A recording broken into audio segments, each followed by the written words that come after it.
All right, Shanghai is in full stride, and there are a ton of hot topics dropping out of China right now in terms of the EV auto craze. We're going to dive into it today. My name is Paul Barron. This is Tech Path. Let's get into our first topic, or really, I guess, the first aspect of Shanghai. We're going to be doing coverage all week on these, but this one is around Toyota. And as you guys know, Toyota has had a little bit of a checkered past. You know, they recently were trying to slow down EV adoption with the US government. We've seen them kind of volleying back and forth with Elon in reference to battery versus other forms of powered alternative vehicles.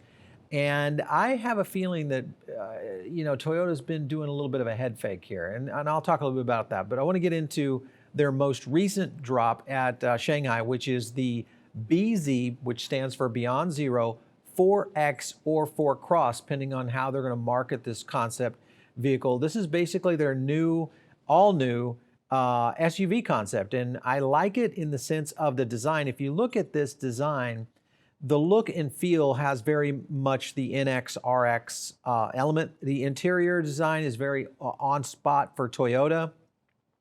It doesn't necessarily have all of the elements in terms of design features that you would find in a lot of EVs in terms of the automation and some of those creature comforts that are all centralized, like in the center, console with Tesla.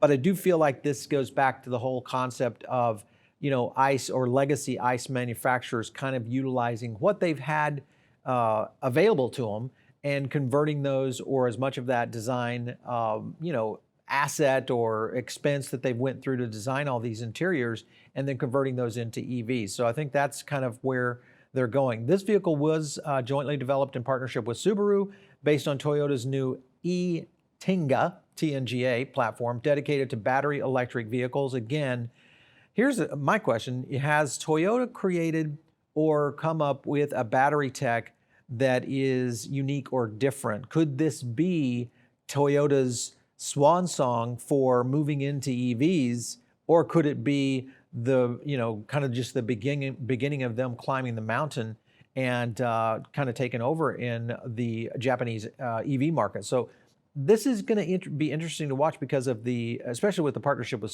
Subaru, and also this e-TNGA platform that they're developing on for the battery. And I think a lot of this has to do with Toyota's management style and how they've kind of approached the automotive industry for the last 30 years, obviously being one of the #1 selling vehicles here in the United States and abroad when you look at what they've been doing. I think they have been sandbagging here. I think Toyota has been planning an electric vehicle fleet across their production capacity for a long time, and they are getting ready to start dropping them like crazy. So we'll see if that's actual, but basically what they're saying is in the BZ4X or Cross will be released in 2022, and then 7 Beyond Zero models will be hitting by 2025. That's a big deal because that is a huge intro into the electric vehicle market for what could be the #1 selling car maker in the world.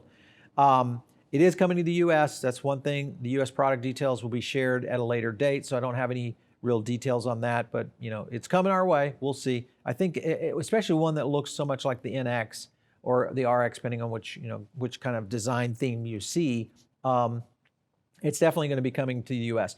Total number of dedicated battery electric vehicles will be 15 at that time. So they are going all in. There are some cool design elements in this vehicle. One is that yoke steering wheel. So if you opt for the steer by wire, you can get the yoke instead. I like the yoke feature. I think that is a cool feature for a car, and there are some aspects to it. I've seen many people kind of show the aspect of driving a passenger vehicle or a regular street vehicle with a yoke wheel, and it's not as hard as you might think it is. So I think that's going to start moving its way into automotive design very soon. And of course, Toyota has been one of the kind of the cutting edge pioneers in terms of auto design. Toyota's explanation as to why it has also changed the steering wheel for a yoke and a steer-by-wire is simple.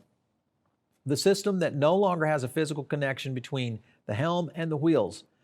The driver will need to apply a lot less lock to make their car turn, so you don't have to do as much. And you're eliminating the need to take their hands off the steering wheel when negotiating tire turns, which is another factor if you're changing the entire steering system to kind of move in this direction. This is where I think automotive manufacturers are going in terms of software development and also in just the re-engineering of vehicles in general, which is kind of resetting the playing field for auto manufacturers around the world. So a lot is happening, and you know, as you guys know, I drive a Tesla, and I have noticed that in my own car, just the changes dynamically from the regen braking to the turning radius to the functionality of all the different variations of the vehicle, and we're still in early stages around. What I want to ask is this going to have over-the-air updates? Because they didn't really talk about that much with Toyota. I also want to know about the range on this vehicle. If it is an SUV, I feel like it's got to have the 300 plus. I think they're holding back right here. I think Toyota has a secret battery tech that they haven't shared, and they're going to drop it, and it's going to show some massive range, probably in the 300 to 400 plus range in terms of mileage.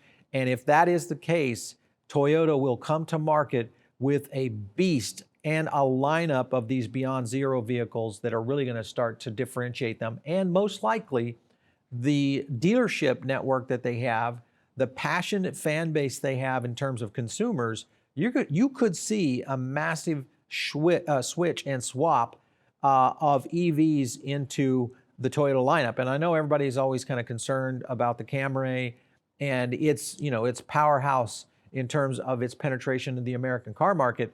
But if Toyota does this right, especially if they win with this crossover SUV, if they win with this crossover SUV and start to take out the NX and the RX and convert that audience, I think we're going to see some very, very interesting things happening from Toyota. So make sure and stay tuned right here. If you listen over the podcast, you, of course, can tune in and subscribe over there. And of course, if you're watching this and you're checking out all these beautiful photos, which are absolutely stunning, make sure and subscribe to the YouTube channel, like the video, and also give us some comments. Tell us what you'd like to hear on TechPath as we cover AI, EV, cryptocurrency, and a lot of regular technology that is, I should say regular, but technology that is really changing our society on a day in, day out basis. If you have an idea for a show, send it to us, producer@ReverendXNetworks.com, and you can always hit me up on Twitter @Paul Barron. We'll catch you next time right here on TechPath.